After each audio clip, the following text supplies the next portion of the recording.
What's up, meatbags? It's the often imitated, never duplicated Tony TGD coming at you with a quick little video. We're going to once again delve into the Lady Decade situation. Apparently, Lady Decade cried, and then lots of YouTubers lied because we're going to go over the exact letter that was sent to Lady Decade. That's right, the letter leaked online. We have it for you. I, took out all the personal information. All the docs has been removed from this letter, but we're going to read it here in full. And we're going to see, is it the scary legal letter that Lady Decade says it is? Is it the surprise bitch pay me money that Lady Decade has purported the letter to be and others have repeated that it is? Or is this simply a letter asking for payment that was due?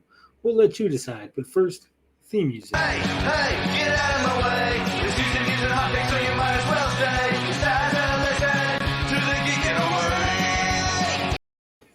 All right, so here is the letter. It is a 5-page letter. We only have 4 of the pages because on page 4 of the letter is copies of not only Lady Decade / Top Hat Gaming Man's video on Altered Beast, but also pictures of the photograph in question. And we do not want to show that. The person who put this on a website also didn't want to show that because they don't want to infringe on the copyright inadvertently.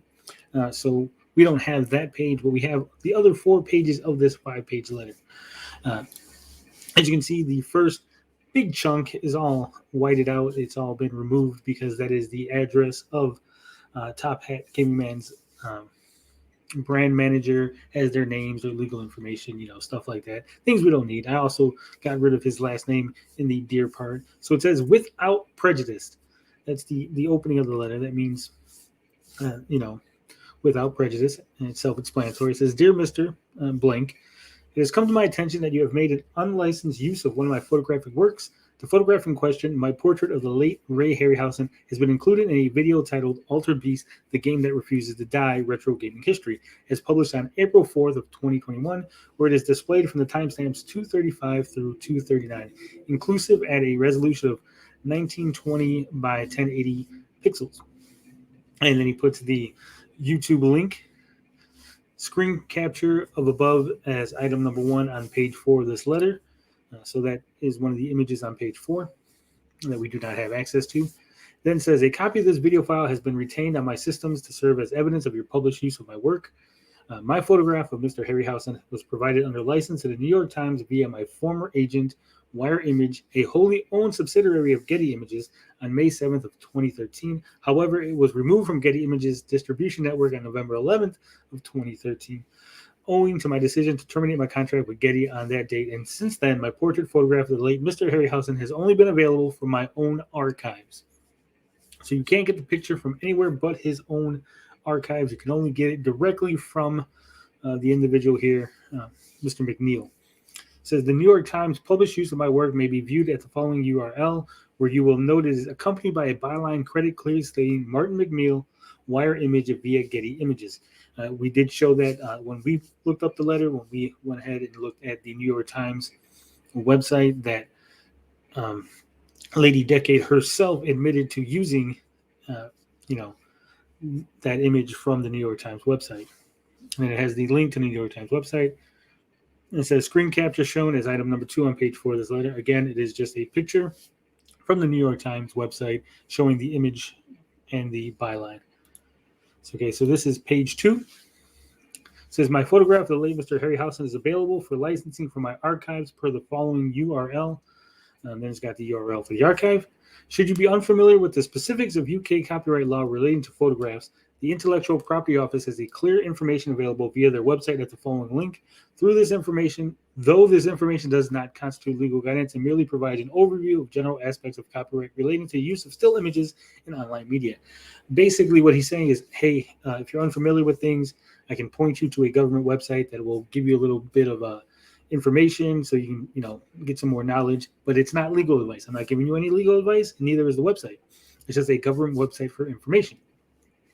It says, I have no record of you or anyone claiming association with you contacting me at any date proximate to April 4th of 2021 to request a license or reproduce my photograph of the late Mr. Harryhausen for inclusion in your video titled Altered Beast, the Game That Refuses to Die, Retro Gaming History. As the sole author and rights holder of the photograph in question, no other person or entity has the right, title, or permission to distribute, display, reproduce, sell, or offer license to make use of this photograph, reproduce, sell, or offer license to make use of this photograph. Basically, what this is saying is basically, I'm the only one who can sell you the image, the license to the image. If you happen to have bought it from someone else, you were swindled, right? And that's between you and this other person who was selling you the license, but I'm the only one you can get the license from. So if you didn't get the license from Martin McNeil, he has no record of them even trying to get the license. He's basically saying, sorry, you've been swindled by someone else. It says, it thus follows that the use of my work as published is in breach of my rights per the Copyright Designs and Patent Act 1988 and the Copyright and Related Rights Regulation 2003. And you are thus liable for infringing use of my work, especially in the context of your professional activities, with particular regard to the precedent set in Sheldon v. Daybrook House Promotions Ltd. It's 2013, EWPCC 2186, and Warner Music UK Ltd. And Oars vs. TuneIn Inc. 2019, EWHC 2923. So he's citing precedent for why he believes that they infringed on his work and why they owe him money. They can look up those cases and see what the courts decided and whether or not they feel that they're actually, relevant to what's going on here.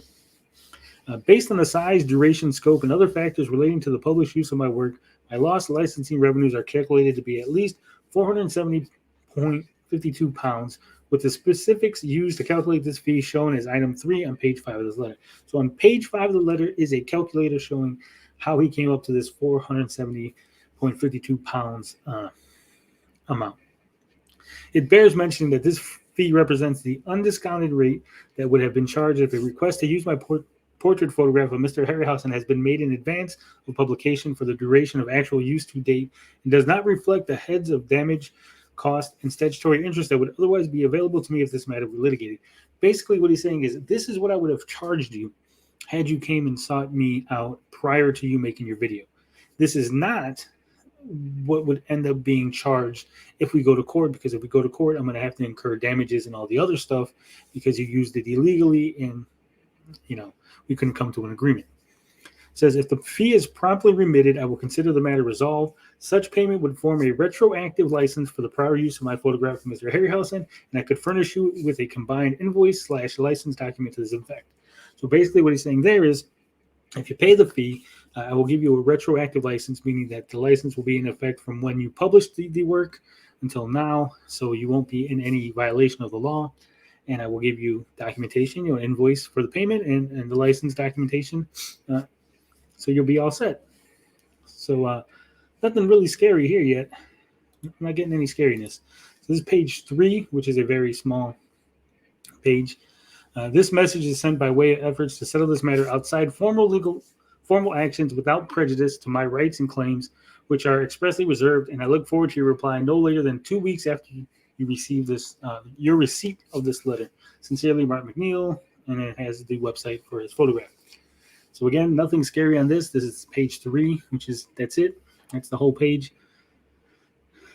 And then this is the calculator, which shows item 3, license fee calculation, photo quote pricing engine as integrated into Photo Shelter platform. Select the image. So we got the image, which is the Ray Harryhausen image. Select for a usage region. They're going to use it obviously worldwide. Select usage terms, editorial and corporate web, webcast, educational, prominent element up to 2 years. License start date April 4, 2021. And that is the £470.52 in the calculation. So there you go. Straightforward letter, nothing scary.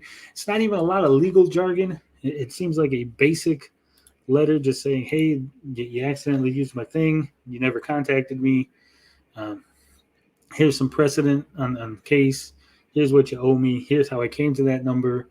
Hope to hear from you in 2 weeks so we can settle this without going to court. Because if we go to court, it's going to cost you more money because I'm going to have to, incur damages and do all that other stuff that I don't want to do. Straightforward. Like I said, nothing threatening, in my opinion, nothing scary sounding. It's not even that formal of a letter. It's just a